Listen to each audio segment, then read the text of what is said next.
कि हम भूखल हियो सावन के सोमारी रे आ एकता कांधावा पर कांवर ही को भारी रे कि डेगो ना उठाइबो चलियो ना पैबो हार गेलो आबा गोराबा दुखाए।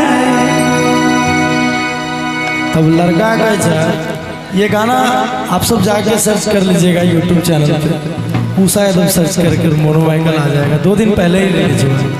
लड़का कहता है हाँ आगे गोदी में लेके तोरा चहले के जा कि देवो घर घुमा साचो कि हम भूखल हियो सावन के सोमारी रे एकता कांधावा पर कांवर ही को भारी रे।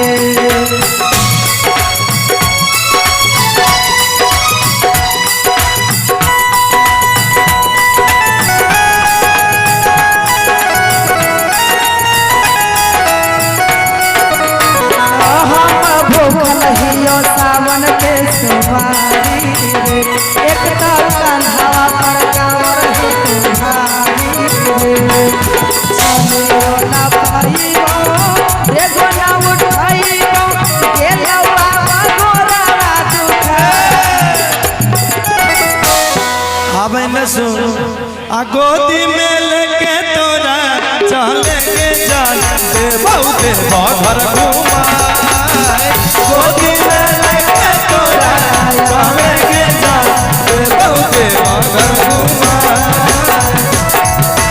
लेके तोरा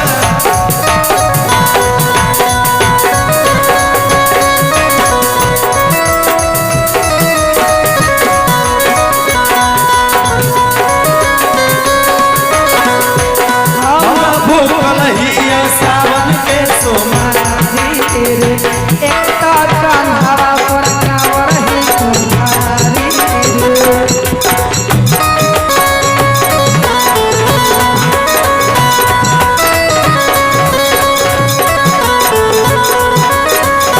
हम भूखल हियो सावन के सोमारी रे एकता कांधावा पर कांवर ही को भारी रे।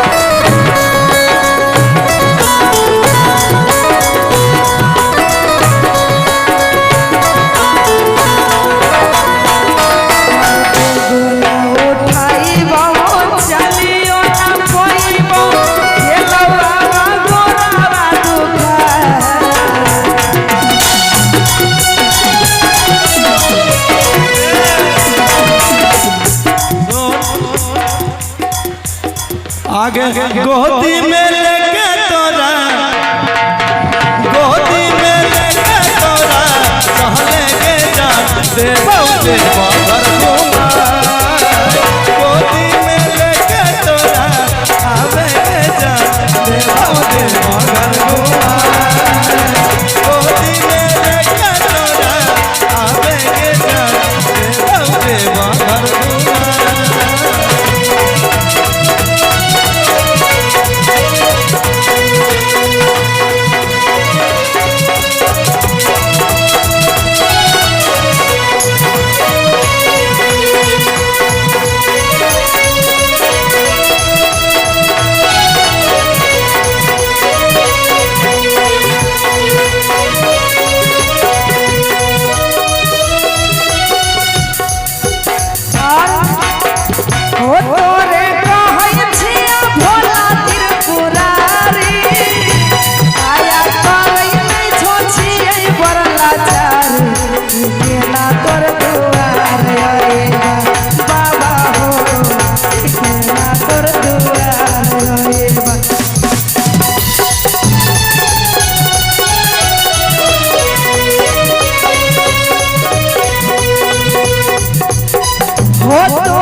बोले शंकर भगवान की, बोले साचे दरबार की।